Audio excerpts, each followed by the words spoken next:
I speak to you in the name of the one holy and living God.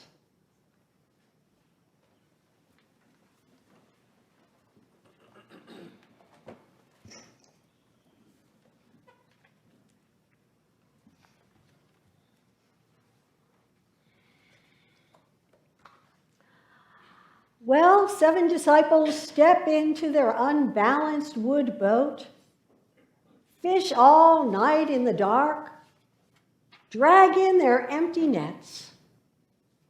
And at daybreak, when Jesus, whom they do not recognize, appears and instructs them to cast their net to the right side of the boat, voila! They catch a swamping boatload of fish. So all is well, right? Or is it? Telling this story out of context, I believe we miss something very, very important.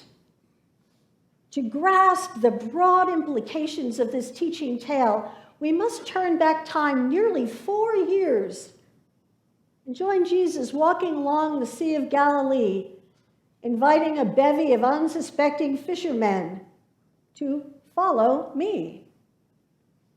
As it is written in the Gospel according to Matthew, while walking by the Sea of Galilee, Jesus saw 2 brothers, Simon, who is called Peter, and Andrew, his brother. And he said to them, "Follow me, and I will make you fish for men." And immediately they left their nets and followed him. And going on from there, Jesus saw 2 other brothers, James, the son of Zebedee, and John, his brother, in the boat with Zebedee, their father, mending their nets, and he called them. And the fishermen and others did follow Jesus. For nearly 4 years, 4 years, they listened to Jesus preach impassioned sermons, watch him restore sight to the blind, free lepers from their plague, feed enormous crowds, expose hypocrisy, challenge power-mongering and greed, treat outcasts and sinners with respect and forgiveness. The disciples, for 4 years, walk with Jesus, talk with Jesus, find shelter from dust storms, and sleep with Jesus. They bicker, laugh, weep, and share 4 Passover meals with Jesus. But when things go south, and they watch their teacher, their friend, being beaten and crucified, the disciples run away. They lock themselves into a hidden room. And then, almost immediately thereafter, return to the way things were 4 years ago. Fishing for fish. After 4 years of following Jesus and fishing for people, still the disciples are unconvinced of Jesus' continued presence among them, as reported and experienced by Mary Magdalene. 4 years of following Jesus and fishing for people, the experience of being startled by the mysterious appearance of Jesus in that locked room among them. And then again, the incomprehensible experience of Jesus' ephemeral presence, the divine presence with them when Thomas shows up. What does Peter do? He decides to reclaim his business of fishing for fish. And the other disciples follow Peter. So much for following Jesus and fishing for people. Jesus is dead. You may as well go back to fishing for tilapia. You laugh, but actually tilapia are the fish you would have found in the Sea of Galilee. But that's a digression. After 4 years of living, breathing, and finding their way with Jesus, was nothing really changed for the disciples? I mean, I want to leap to judgment. Don't you want to join me shouting at them, "What is wrong with you?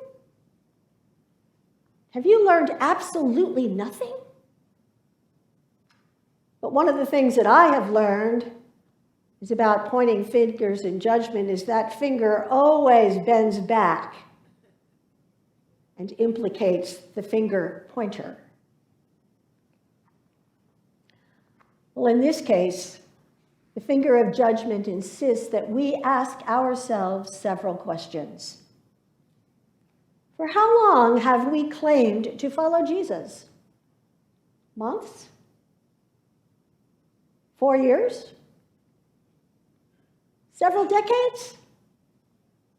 A lifetime? You know. How has our journey with Jesus affected our fishing habits?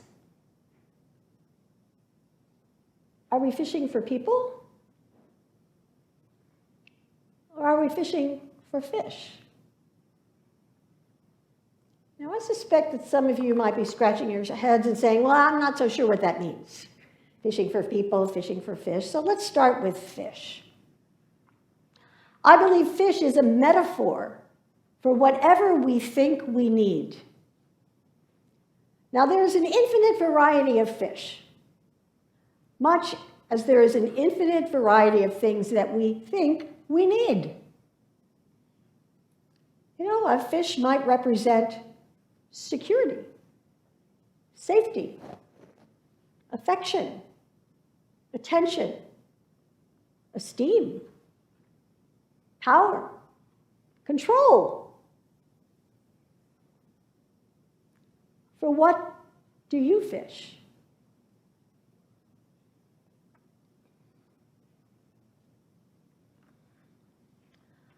I have fished for all manner of things during different seasons of my life. As a young adult, I fished for recognition and esteem, acquiring advanced degrees, working feverishly to publish professional papers and win NIH grants.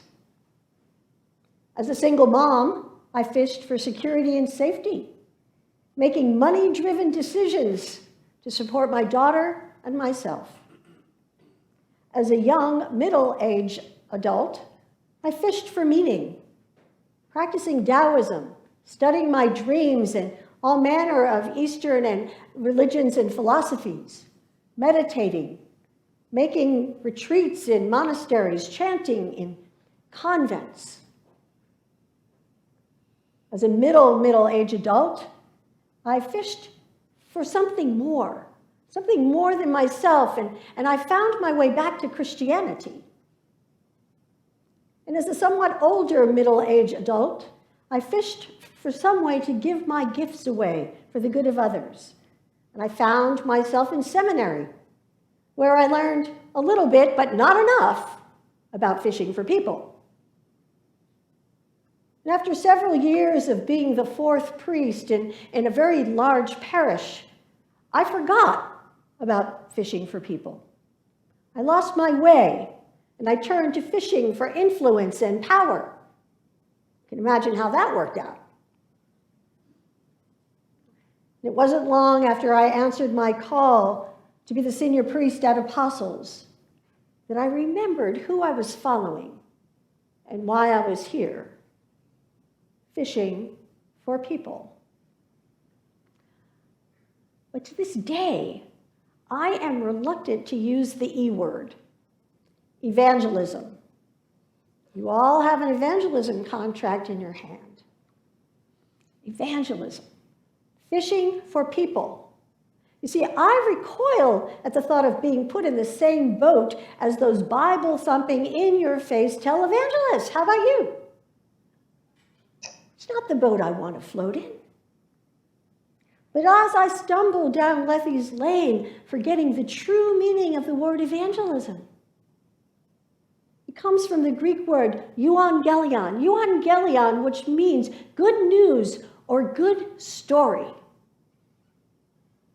Evangelism, a good story. That, dear people of God, is what evangelism, what fishing for people is really about. It's about sharing our good stories, the good news of how God is real and present in the ordinary moments of our lives, in our suffering, hidden in our locked rooms, in our empty nets, and of our overflowing abundance, in the dust of the desert, mist of the mountains, at breakfast, and in Holy Communion. Sharing the good stories of how God is real for us, this is evangelism. This is fishing for people. You see, by sharing our stories and listening to the stories of others, we are feeding one another and nurturing hope. Here's the thing. When for the third time Jesus encounters Peter, the disciples, and us, tired, hungry, all tangled up in our empty fishing nets, forgetting everything we had learned, he spends exactly no time, not a single minute, chastising us for forgetting everything we've learned in the last 4 years or 4 decades or lifetime. He simply reminds us to cast our nets in the right direction. And then he puts a towel around his waist, prepares breakfast, and feeds us again. Dear people of God, this is our story. It is a story of coming and going, remembering and forgetting, being fed and feeding one another. There's no blame here. There's no shame here. Just endless opportunities to throw our net in the right direction, to remember who and whose we are, always to begin again, sharing the stories of how we have been surprised by the appearance, divine presence in the ordinary moments of our lives. Evangelism. Yes, I'm going to say that word. Evangelism. Amen.